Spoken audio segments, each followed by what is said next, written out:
Theo Von recently had a podcast with this lady. I can't remember her name right now, but she sarcastically made jokes about the election being rigged, and she provided a false stat. And then YouTube banned the podcast, and Elon Musk let the podcast stay on Twitter. What do we call free speech with social media? Because do these social media companies have the right to actually dictate what's allowed on their platform because they are a company, Hmm. or are they violating First Amendment rights? Where do we draw the line? Well, I think that's a good question because they actually just did the Supreme Court thing Mhm. where the Supreme Court was like, you are allowed. It was about like gay weddings and baking a cake, you know? So it's a little bit Mhm. different. But it was like based on the beliefs of the owner, you're allowed to deny service based on your religious beliefs, right? Mhm. So you could argue that they're allowed to do that. I don't really know. I'm not a lawyer, but what I do know is it's fucking lame. I don't like it. And it Here, makes those places no fun, you know? here's my argument, right, for against it. Right? Yeah. I'm not even gonna do the whole First Amendment thing, right? Hmm. So people will make the argument because Google, Facebook, whatever, these tech giants are a business, they can do whatever they want. Well, Right. my argument is, well, they steal our data and then they sell it. They're publicly traded, right? And let's not act like these guys have not taken our taxpayer money for some type of loan, for some research, for something, right? They have obviously played the system to get money out of us.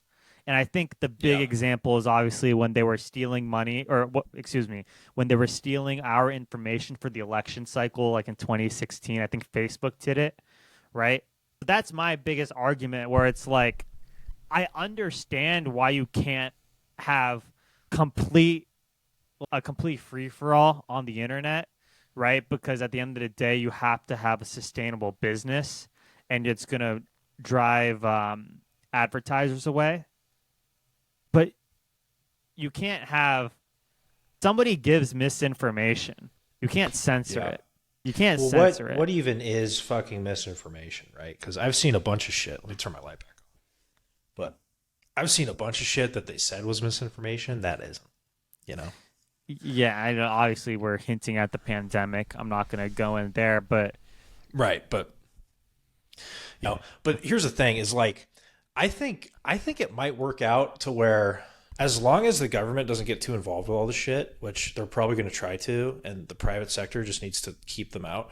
But like, I think it's going to be because Twitter. Everyone says like Twitter's worse than it's ever been. It sucks. Like nobody likes it. Advertisers aren't going there, but it's had spikes in users. Like the user time. It's like number of users and average time spent on the platform per user has grown consistently since Elon bought the thing, and it's like it's higher than it's ever been.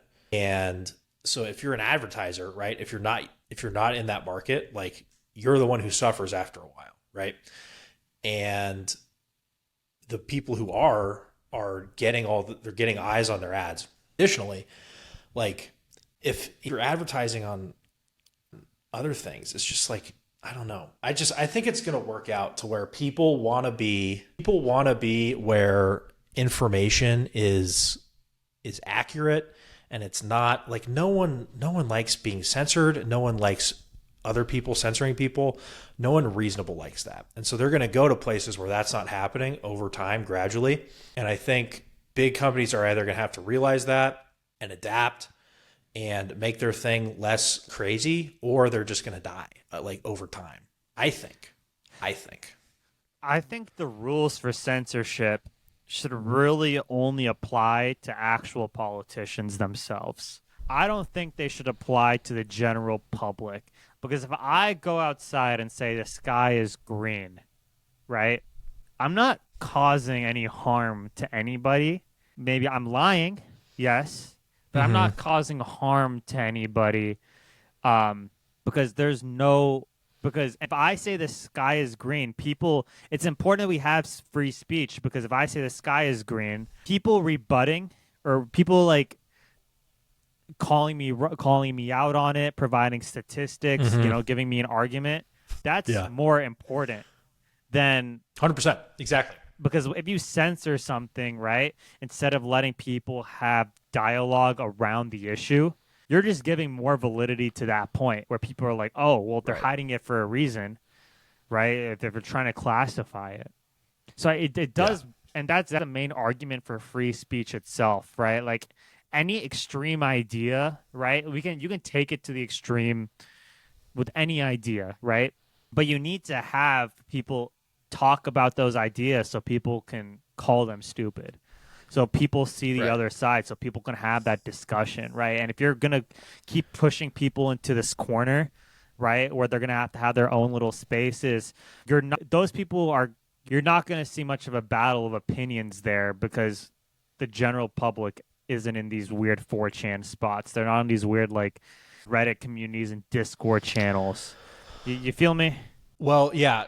What you're saying is totally true. And if you are someone who has a set of ideas and when people want to talk to you about those, get super defensive and you say you shouldn't be allowed to say that and you start like going down that road, you should probably look at your ideas because the fact you aren't confident enough to talk about them means they're probably shit, right?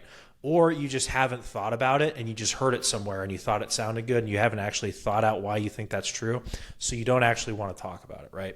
And so instead of turning around and being like, hey, this guy should not have a YouTube channel, blah, blah, blah, blah, or whatever it is, right? Just, just take a second, take a deep breath and be like, do I really know about this? Maybe I should, read something from someone who does, right? Or I don't fucking know. But did you see the thing? It was a little while ago with Rogan. So he had RFK on, Yeah, and RFK has a lot of views on yeah. The vaccine and the stuff. pandemic, the vaccine and the pandemic that would definitely be seen as controversial by a lot of people. Mm-hmm. And so the guy, the Peter Hotez is the name of the doctor, but he came and tweeted. He like worked on vaccines and stuff. He's like a very prominent vaccine guy. Yeah. And he was like, this is a load of BS. Like he tweeted all this stuff. And so Rogan was like, I will make you the first person I've ever paid to have on my podcast. I will pay you $100,000 to come on and talk about this with RFK, who is not a doctor, right? And so it's you would think this guy has the upper hand just with his background and his credentials and everything, right? So, and then not only that, a bunch of other people came in and were like, we'll offer you this much amount. And it got to like over $1 million for charity that this thing would have put on. And he just like didn't want to do it, you know? No, I mean he chickened out, and it was the exact same thing when you were talking about, when people were talking about the vaccine. When you try to give some type of opposition to why Mm-hmm. you wouldn't get it, right?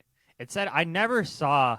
I would love to see like if you guys enjoyed the whole entire video, please make sure to like, comment, and subscribe. If you guys want to check out the whole entire podcast episode, go to our bio as you will see links for the YouTube and Spotify.